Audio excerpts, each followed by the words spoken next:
Here's part 2. This is where we left off, and we're going to start back up right here.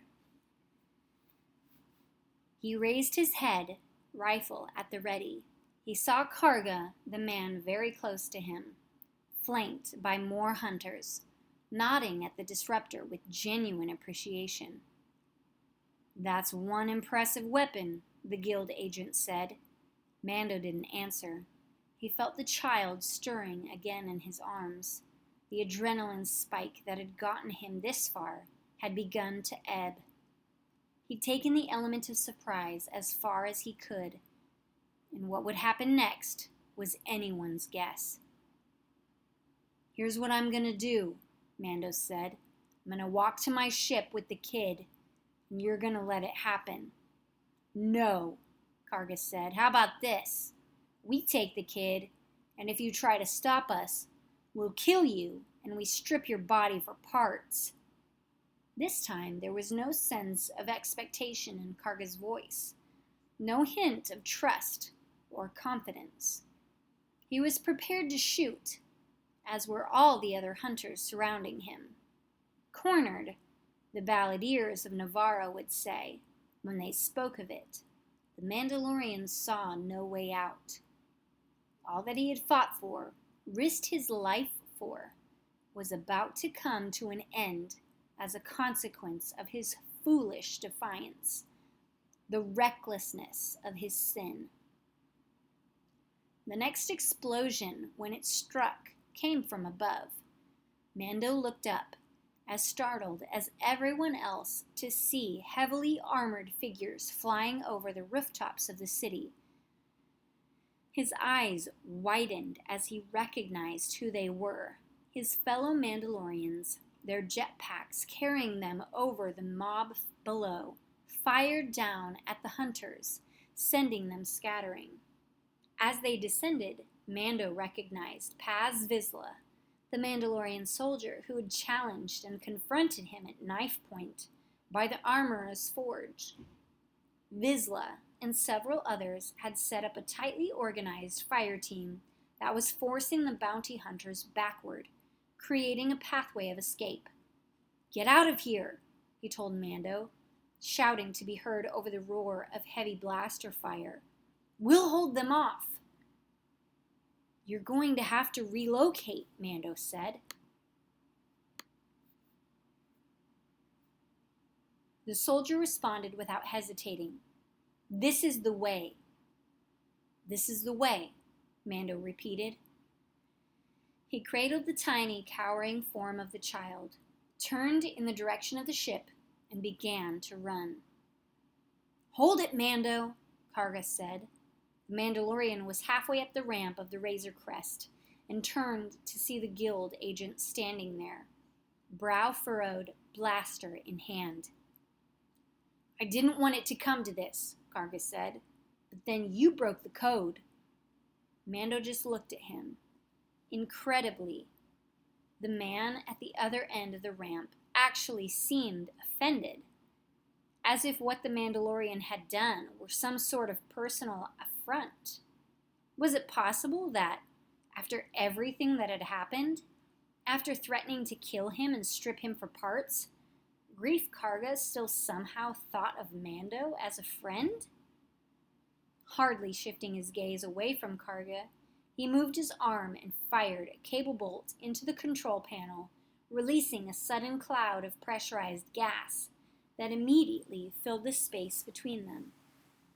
The cloud left Karga scowling and squinting, shifting his blaster erratically from side to side, trying to see where the Mandalorian was.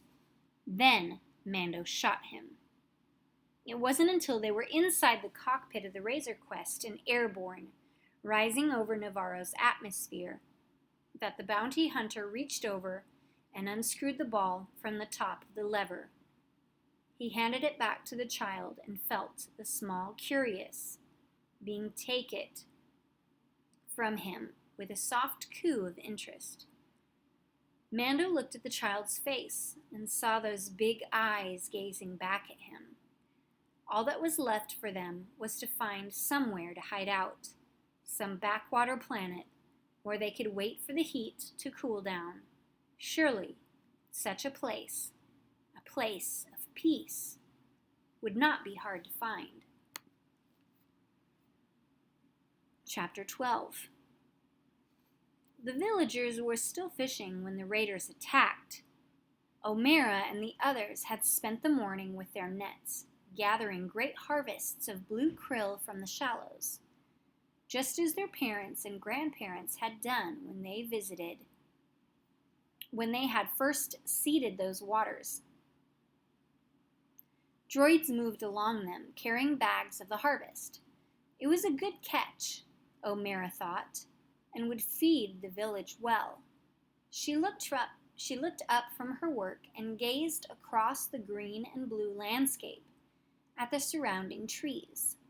Children were running, kicking a ball, laughing and playing games. Her daughter, Winta, was somewhere out there among them. O'Mara knew the time would come when her daughter would join them in their work with nets and wicker baskets. Then she saw her daughter chasing a frog along the creek and smiled. Let her be a child, she thought, for a little while longer, and later, perhaps. Her smile faded. She could hear them coming. Her breath froze in her lungs. There was a sound like thunder, the reverberations sending flocks of startled birds up from the branches. An instant later, the entire forest seemed to erupt. Terrible red blaster fire smashing down from the upper limbs and exploding through the open land, blowing it to pieces and driving up plumes of smoke and water. With a sudden cry of terror, the villagers dropped their nets and fled. "Mama!" Winta screamed, her voice bright with terror. O'Mara saw her down at the creek where she'd been chasing the frog and ran for her. Another blast from the canyons struck very close, shooting up a spray of water and steam, seeming to shake the very planet, and Winta screamed again.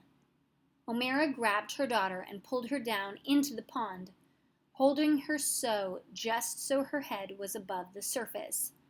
Beneath the water, she could feel Winta clutching her tightly, her small body trembling with fear. They were both breathless, wide-eyed, unable to speak.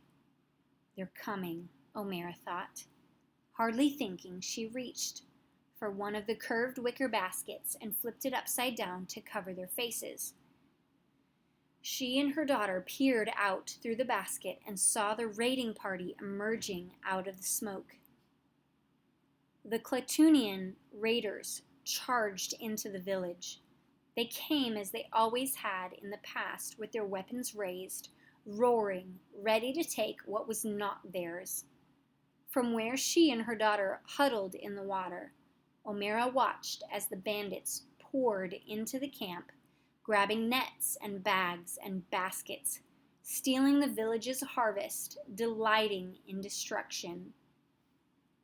O'Mara stared as one of the raiders drove his spears into a droid, impaling its neural processor. Finally, the raiders turned and carried off what they had stolen, leaving the village burning in their wake. O'Mara held her daughter, but couldn't bring herself to move. She wondered if they would ever feel safe again. The Razor Crest moved through space. In the cockpit, the Mandalorian was focused on their next destination. The child sat beside him, fascinated by the array of different colored lights. He reached out and pushed one of the green buttons on the navigation console. Click! The ship's engines began making a slightly different sound. The child cooed, happy with the outcome, and pushed another button. A red one this time. Click! "Stop touching things," the Mandalorian said. The child looked at him, wide-eyed, not moving. Then very slowly, without looking away from Mando, he leaned over and pushed another button. Click! The ship started rattling and shaking, briefly veering off course. Mando picked up the child and moved him away from the controls. "Let's see," he said, checking the charts. "Sorgan. Looks like there's no starport, no industrial centers, no population density. Real backwater scug hole, which means it's perfect for us." He glanced at the child. "You ready to lay low and stretch your legs for a couple months? You little womp rat. Nobody's gonna find us here." Nestled in his arms, the child blinked and looked around, more interested in the red and green lights. Cynthia Dune had learned long before to sit with her back to the wall. It was the safest place to be. From her usual table in the common house, she saw the Mandalorian walk in and take a seat. He wasn't traveling alone. Tottering along behind him was a small, childlike being with green skin, long ears, and big eyes. Kara watched as the Mandalorian lifted the being into a seat and settled in across from it, ordering a bowl of bone broth from the profiteer. "What are you doing here?" Kara wondered. Such vigilance was second nature to her, honed over years of survival in dangerous and sometimes deadly circumstances. During the war, she had served the Rebel Alliance as shock trooper, going in where the action was hot, infiltrating areas that traditional infantry couldn't, fighting her way out without support. She'd learned to trust her instincts, and those instincts had kept her alive. All right then. And they were telling her it was time to go.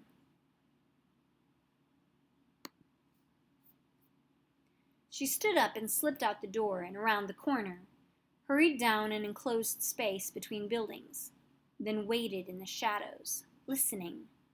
A moment later, the Mandalorian followed. Kara heard him coming and waited until he was close enough to attack. She leapt up to grab an overhanging bar, swinging her feet forward to kick him in the chest. While he was still recovering, she landed and punched him hard in the head and again in the torso, knocking him back against the wall.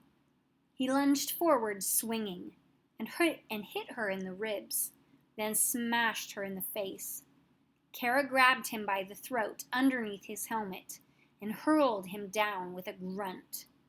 The bounty hunter activated his flamethrower.